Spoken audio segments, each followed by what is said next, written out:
Samurai Pegasus was Ginga's 5th Beyblade, making its introduction in the Zero-G anime. It has a really nice design, and it of course has the classic Zero-G synchron mechanic, where you can exchange part of your fusion wheel with another blader and battle together. It's definitely one of Ginga's most unique Beyblades, which has led to it becoming a fan favorite, even though the Zero-G anime didn't do very well. So yeah, it's a really cool Beyblade, but that's not the point of this video. Today, I'm going to try and answer a big question surrounding the Beyblade itself, and that is, how exactly did Ginga get his hands on Samurai Pegasus in the Shogun Steel anime? That's a question I've seen in my comment sections a few times now, and it's pretty interesting. I haven't watched Shogun Steel for some years now, so I couldn't remember if there was an official explanation or not, so I decided to try and find out. And I found that there was apparently never an official answer to this question given in the anime. So Ginga, the main character of the show for 3 seasons, gets a new Beyblade and we don't know how? I feel like that's just something we should know. So I've come up with 2 potential explanations on how Ginga could have gotten Samurai Pegasus. The first one I find more interesting, but less realistic, while the second one is probably what happened. So let's just jump right in. The first theory on how Ginga got Samurai Pegasus is through evolution. We've seen evolution in the Beyblade anime many times already, like Kiyoya going from Rock to Fangleon, Kenta going from Flame to Flash Sagittario, Ryuga going from Meteor to Eldrago Destructor, and we've even seen Ginga himself going from Galaxy Pegasus to Cosmic Pegasus. These 4 evolutions were made possible by the Star Fragment, but this isn't the only way to achieve evolution in the Beyblade universe. Let's go back to Ryuga. His first evolution was from Lightning Eldrago to Meteor Eldrago. This evolution was of course caused by Ryuga overcoming the dark power, and this actually provides a little bit of legitimacy for our theory. Now, I'm not saying Ginga got the dark power, overcame it, and that's what caused his Cosmic Pegasus to evolve to Samurai Pegasus, but the fact that a Beyblade can evolve without the Star Fragment really helps our case. Because if the only way for evolution was through the Star Fragment, this theory is cooked. Because there wasn't another Star Fragment that fell out of the sky that could have evolved Pegasus from Cosmic to Samurai. But even though evolution is possible without the Star Fragment, how could it have worked for Ginga? Because again, he didn't have any dark power to overcome like Ryuga did. Well, I actually came up with an explanation that I kind of like, so here it is. What if, in the gap between Metal Fury and Shogun Steel, which was 7 years, Ginga kept training? What if he started living kind of like Ryuga, traveling through the most difficult paths, and facing the strongest bladers the world had to offer? If Ginga kept this up for 7 full years, I think he definitely could have mastered Cosmic Pegasus. And I know what you're thinking, he was top 3 in the series, and he beat Rago. Did he not already master Cosmic Pegasus in Metal Fury? And that's a fair point. But I think Metal Fury Ginga still had some room to improve. Like, I don't think he hit his power ceiling in season 3. I think he still had some potential with Cosmic Pegasus to get even stronger. And if he adapted to that Ryuga lifestyle we talked about earlier for 7 full years, he's definitely getting stronger. In fact, I think he'd get so much stronger to the point where he would have completely 100% mastered Cosmic Pegasus. I guess you could call this like full potential Ginga or something like that. But anyways, this next part is complete speculation, so feel free to disagree. But also hear me out. What if no one has ever 100% mastered their Beyblade in the Metal series?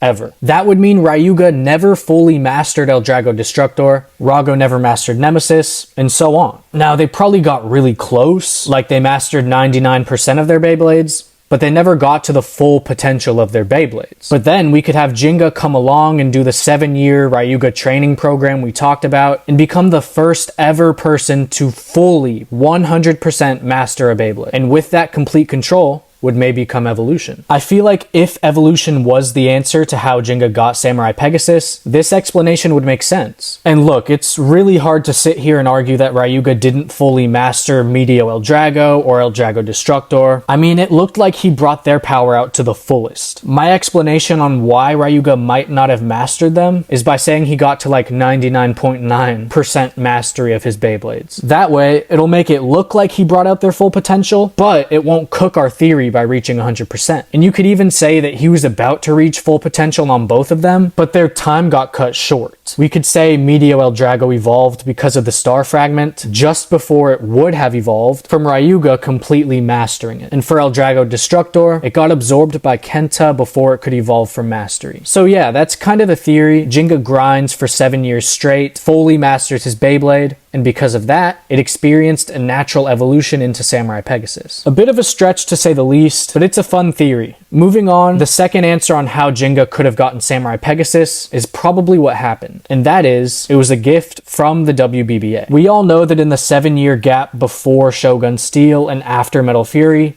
Beyblade kind of fell off. But I guess that's what'll happen if people see a Beyblade nearly destroy the planet.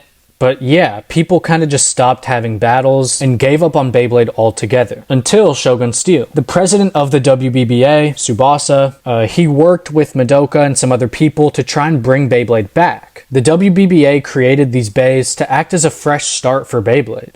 And it's actually confirmed that they made them. I don't know how they got distributed to bladers. Like, did the WBBA just put them for sale? Or did they just go around handing them out to people they saw as worthy? It doesn't really matter either way though. The point is, the WBBA produced Zero-G Beyblades. Well, the DNA organization also produced some Zero-G bays, but let's be real. Gingka did not get Samurai Pegasus from DNA. Odds are, Gingka probably got his Beyblade as a gift from the WBBA or Madoka. And this also makes sense. I mean, imagine you're the WBBA trying to revive Beyblade after it's been dead for 7 years. It'd be wise to get the GOAT of Beyblade involved. I mean, if Gingka had one of these new fancy Zero-G Beyblades, surely all of his fanboys would consider getting one too. I mean, in the Beyblade Metal universe, Gingka is the greatest blader of all time. Not the strongest, the greatest. He is Messi, Ronaldo, Jordan, LeBron. He's that guy. He's the Battle Bladers champ, he's a world champ, and he's the one who ultimately took down Nemesis. So giving Gingka a new Beyblade would be a great step in reviving Beyblade itself, and I'm pretty sure that's what happened in the manga. Like, I had some people tell me it was outright stated. I think it's the same story with the anime, but it was just never confirmed. But let me know what you think. How did Gingka get his hands on Samurai Pegasus? I think it was a gift from the WBBA,